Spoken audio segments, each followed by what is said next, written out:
Bom dia, boa tarde, boa noite. A ideia de gravar esse vídeo é realizar a correção do exercício periodicidade de sinais discretos da disciplina de processamento digital de sinais para telecomunicações dentro da parte de introdução aos sinais e sistemas. Então, o exercício pede para considerar o sinal discreto x de n igual ao cosseno de π n ao quadrado, tudo isso dividido por 8. Ele é um sinal discreto, como diz o próprio enunciado. Além disso, ele é definido para variável independente dentro do conjunto dos números inteiros. O exercício consiste em duas partes. A primeira, ela diz que utiliza uma ferramenta computacional para traçar um gráfico de x de n, verificar a partir do gráfico se o sinal parece periódico e devido a alguns anos anteriores que eu pedia para demonstrar simplesmente se o sinal é periódico, alguns alunos estavam entregando somente um gráfico e não diziam nem se eles consideravam que o sinal é periódico ou não periódico, eles só traçavam um gráfico. Então resolvi adicionar algumas outras questões aqui. Primeiro questionamento é se o comportamento não periódico pode ocorrer fora do horizonte de observação. Uma vez que você está analisando um gráfico, sei lá, para n de menos 20 até 20, isso é suficiente para verificar a periodicidade de um sinal que ele é definido para todo o conjunto dos números inteiros? Certamente que não. Considerando que a variável independente pode assumir qualquer valor inteiro, é possível avaliar se um sinal é periódico observando somente um curto intervalo do sinal? Então, novamente, é bastante questionável você tentar empurrar esse tipo de solução como uma solução de realmente demonstrar se um sinal ele é periódico ou não, observando somente um curto período de sinal. Bom, vamos começar aqui a primeira parte, criando um notebook aqui no Google Colab.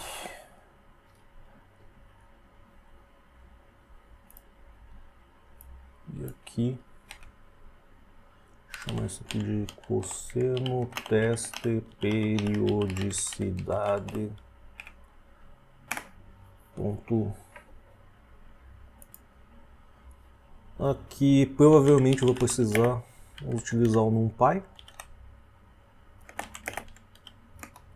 e provavelmente a Matplotlib.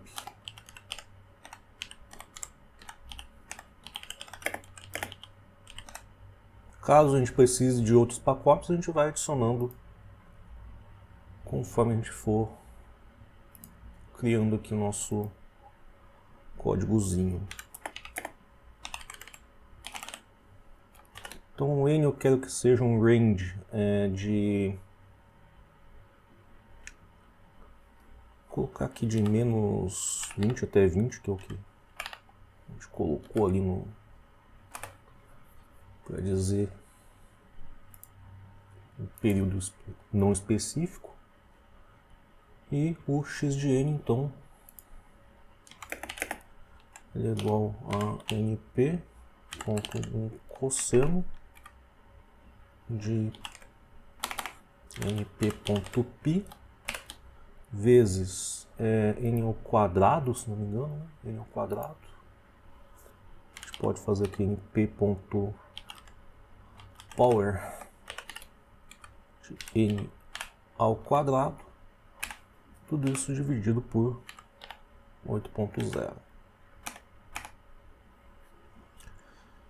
Finalmente, a gente pode utilizar aqui o Matplotlib para gerar aqui um gráfico discreto, cujo eixo das abscissas ele é o valor do n, ou seja, os inteiros de menos 20 até 20, e cujo eixo das ordenadas ele é o sinal x. Simples assim. Então esse é o gráfico do sinal. À primeira vista ele aparenta ser um sinal periódico, certo? O comportamento dele ele parece repetir aqui a cada 1, 2, 3, 4, 5, 6, 7, cada 8 amostras. Logicamente, do ponto de vista lógico, isso não é um intervalo suficiente para a gente tirar qualquer tipo de conclusão. Contudo, isso serve de dica para a gente desconfiar que esse sinal ele pode ser periódico. Então o exercício tem uma segunda parte, que ela é pedido aqui, demonstra que esse sinal ele é periódico. E é a parte em que a gente tem que gastar aqui um tempinho nas equações. Então a gente tem a definição do x de n. Ele é um cosseno de π n ao quadrado dividido por 8. E x de n é periódico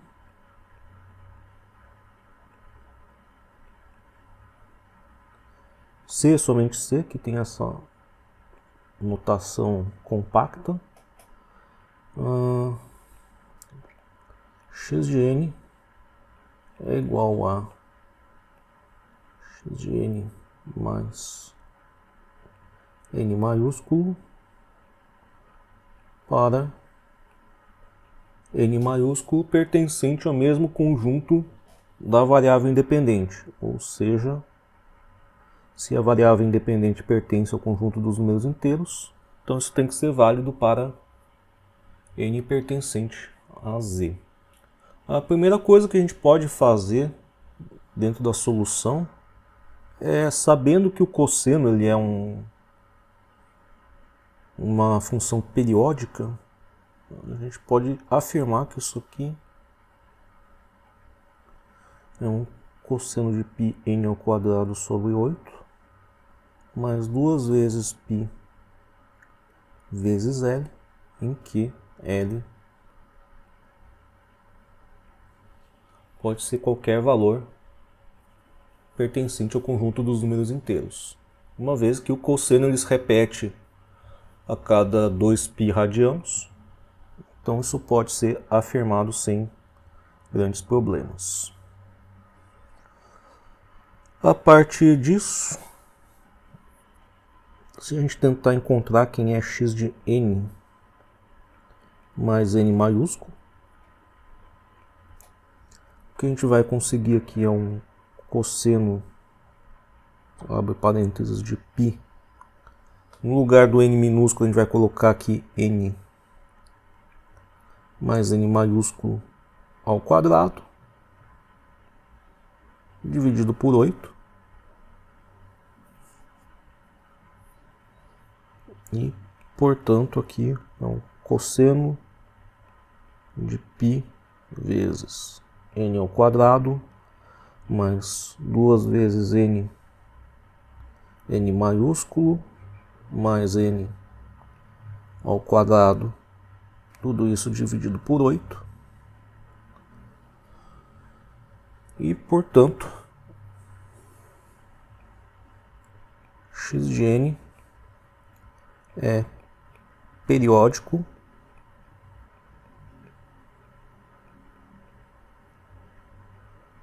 C e somente C.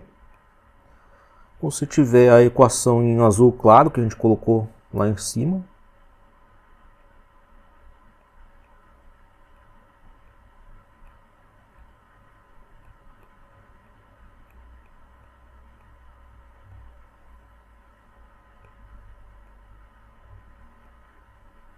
E aqui eu já vou separar ele.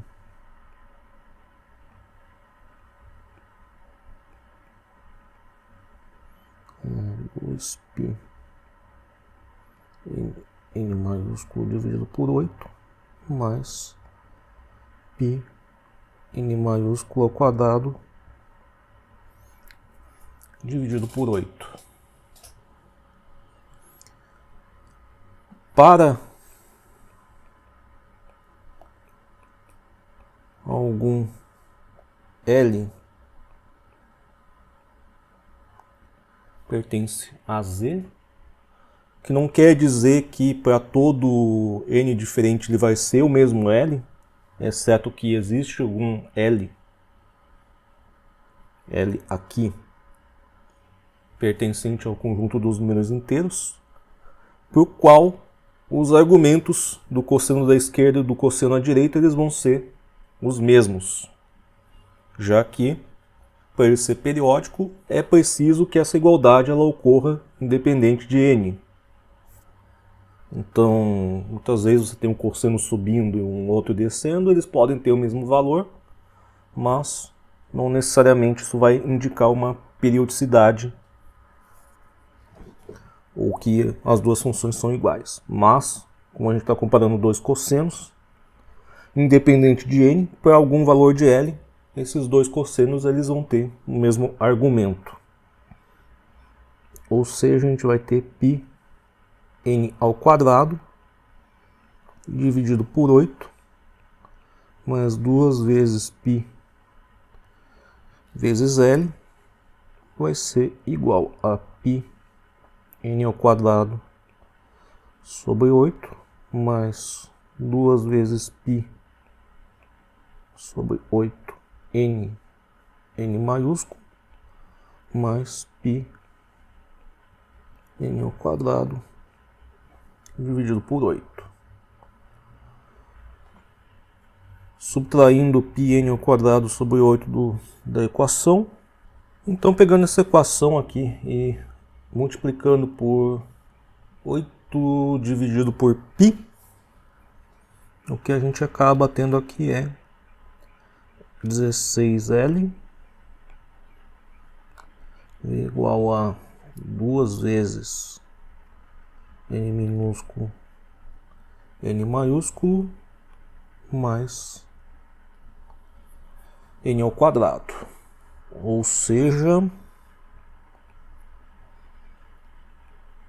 n vezes 2n mais n igual a 16L.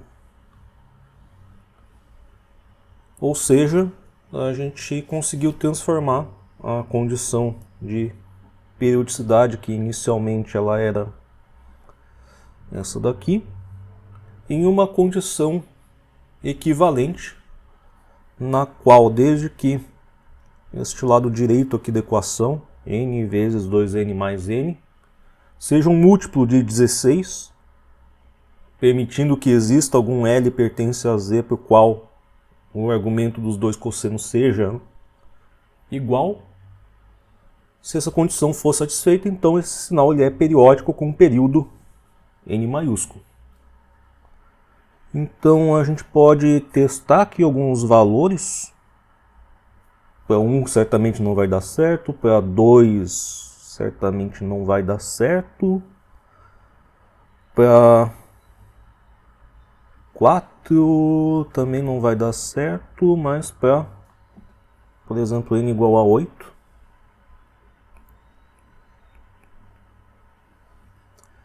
então este lado aqui ele vai ficar igual a 8 vezes 2n mais 8, que vai me dar aqui 16n mais 64, que é igual a 16 vezes n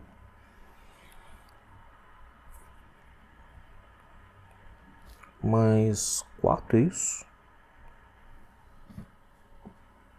Ou seja, para n igual a 8, esse lado direito da equação aqui ele se torna um múltiplo de 16, independente do valor de n. Isso acaba concordando com o que a gente observou aqui na simulação numérica, que a gente viu que a cada 8 amostras, aparentemente, o comportamento do sinal se repetia. Mais para frente, a gente vai ver que existe uma razão para ter esse comportamento estranho do sinal. Se você pegasse a versão contínua dele, o cosseno de π Por exemplo, t ao quadrado sobre 8 para t pertence a R, certamente não é um sinal periódico. Entretanto, a gente está observando que quando a gente faz um processo de amostragem nesse sinal para t igual a n, em que n pertence ao conjunto dos números inteiros, o sinal se torna periódico. Esse sinal ele tem uma característica de ele ter um largura de espectro, ou seja, o suporte da transformada de Fourier desse sinal ali é infinito. E esse tipo de sinal, quando você realiza o processo de amostragem, que é exatamente essa ideia de você pegar o sinal contínuo e, ao invés de definir ele para todo instante de tempo pertence ao conjunto dos números reais, você reduzir isso para um conjunto contável, ou seja, o conjunto dos números inteiros, esse tipo de sinal ele vai apresentar um comportamento que a gente chama de aliasing. Ou seja, você consegue transformar o sinal contínuo no sinal discreto, mas você não consegue mais recuperar o sinal contínuo a partir das amostras desse sinal discreto. Eu espero que vocês tenham considerado esse exercício interessante e até a próxima.